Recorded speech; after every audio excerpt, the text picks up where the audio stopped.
Hi guys! So we're going to transition after our insurance chapter to kind of a fun chapter. It deals with bargain shopping and how to get yourself a good deal. So I'm going to try to zoom in on my paper here a little bit. You guys have access to all of the videos in this chapter on the website that I've asked you to create an account for. It's called Foundations Digital, and that matches up with our book. And so you are welcome to watch any or all of the videos, but I'm not going to require that of you because it's a lot of sitting and watching. I'm also going to be, for this chapter, uploading the fill in the blanks, so that way you guys take some time, fill in your blanks, read your book, and go from there. I'm going to kind of hit the highlights of this chapter. So this is all about bargain shopping and how to stretch your dollar. So according to this program, there are 7 basic techniques, and I've listed them out. They're spread throughout the book for you guys to go through. The first one, tell the truth. I know that some people feel that you should withhold information when you're trying to make a deal, so that way you can make a sale. Karma has paybacks. Tell the truth. You are going to get a lot further if you are telling the truth, and you won't have any legal consequences. If you lie about things or you withhold information, and that can cause harm to someone that's buying something from you, I don't think you really want to go there. Number 2, the power of cash. You have the ability to negotiate things with cash. You can't negotiate everywhere you go. Like, you can't walk into Walmart and say, I'll give you 25 cents for that because I've got a quarter on me right now. But bigger purchases, you might be able to negotiate more with cash than using a debit card, credit card, or taking out a loan. Walk-away power is talking about the concept that, you really don't need this. You act as though you desperately need to buy something. They're not going to lower their price because they've got you hooked. If you maintain walk-away power that this isn't something you desperately need, you can get it elsewhere, then that gives you more opportunity to negotiate a price a little bit lower. Number 4, I'm not trying to insult you, but it's literally shut up. Don't talk too much. If you talk too much, you might talk yourself out of a good deal. You might, unfortunately, share more information than you need to share, and that takes away that walk-away power. So listen more than you talk, ask good questions, and process things silently.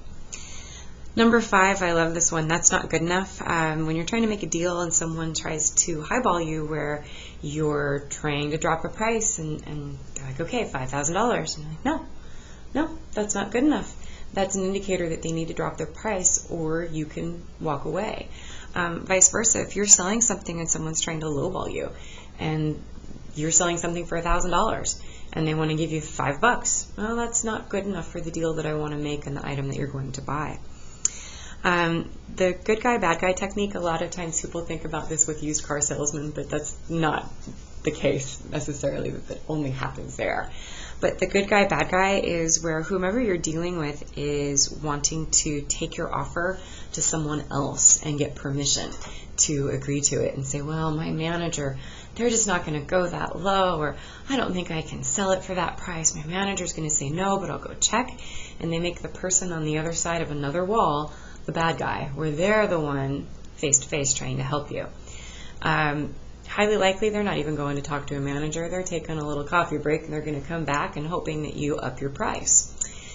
A way to work around the good guy, bad guy is to say, okay, then bring your manager out. If you're not the person that can negotiate a price with me, then you need to find someone that can, because I want to speak directly to that person. We don't need to be going behind closed doors to negotiate prices. Number 7 is called the takeaway technique.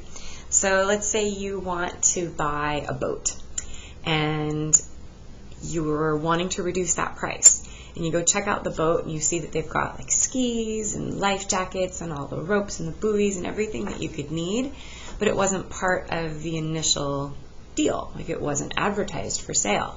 So one of the things that you can do is say, okay, I'll pay the price that you're wanting to get, but you have to throw in all of that other stuff related to the boat. Well, if the person selling the boat wasn't thinking about that, well, now they're selling more stuff, but they're not getting as much money out of it. And so they might be like, no, that's not part of the deal. That's not part of it. Okay, well, if we take that away, then lower your price $500 on the boat because I'm going to need to buy all of that equipment.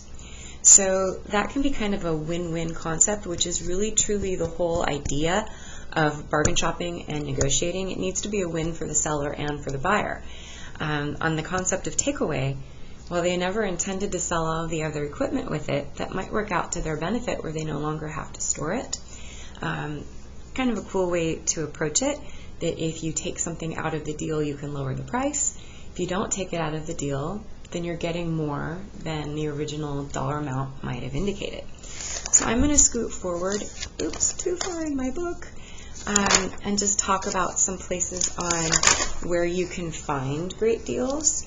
So buying from an individual is a great place. We do this all the time on Facebook, on Craigslist, buy-sell trade sites. People want to get rid of their stuff, and they're going to do it for less because they don't have the overhead cost of retail. Estate sales and public auctions, that's where people are buying and selling their personal things at an auction. An estate sale is kind of like a yard sale after someone passes. Couponing, only buy what you need. Don't use a coupon just because you have a coupon. And again, all of this stuff is going to be found in your fill-ins. So if I'm going fast, that's okay.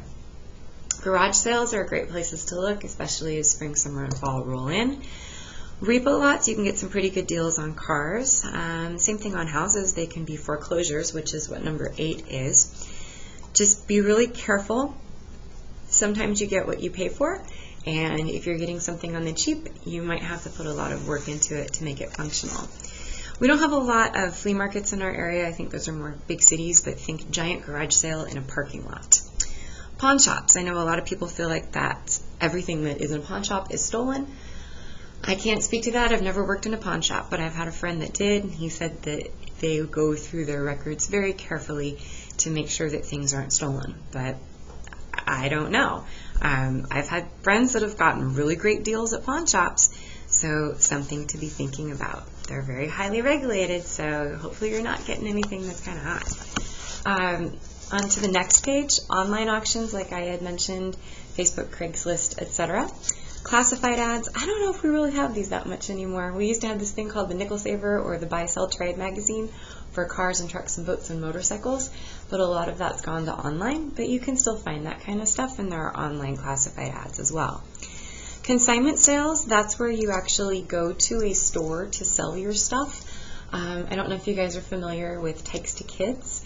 That is a store where people are selling their old stuff. So they're selling kids' clothing because little kids, they grow really fast and they don't tend to necessarily ruin their clothes, like wear them out. They tend to outgrow them. And so you can get really nice kids' clothing on a very cheap price tag because, you know, people want to get rid of their stuff. There are also consignment shops for furniture, antiques, jewelry, those kinds of things. We don't have a lot of them in Moses Lake, but bigger cities typically do. Conventions, probably not something that you guys as high school students are really going to be addressing right now, but when you get into that really awesome career that you've been working toward, you might be sent to a conference or a meeting out of town. And those conventions have people trying to sell you their merchandise because they want your business to buy this. Well, at the end of the conference, those salespeople have to pack up all their stuff and ship it back to their office. Sometimes you can get stuff for free. Sometimes you can get it for really cheap at the end of a convention because it will cost them less to sell it to you on a low-end price than it would for them to pack it up and ship it back to wherever they're coming from. So those are some different ways that you guys can attempt to bargain with your budget. There are some awesome, actually really funny videos in this. When I upload the information, I'll share some of the video section numbers that I think you guys would enjoy. That you really can get a pretty good deal if you bargain for it. Also know that you can't bargain everywhere you go. Some places you can. You can go to Lowe's, and if there is a refrigerator that you need to buy and it's dented, you can ask if you can purchase the floor model and try to negotiate a lower price. But you can't go to Walmart and necessarily negotiate prices. Certain places, certain things work. Certain places, certain things don't. I hope you guys are all doing well. Take good care of yourselves. Bye.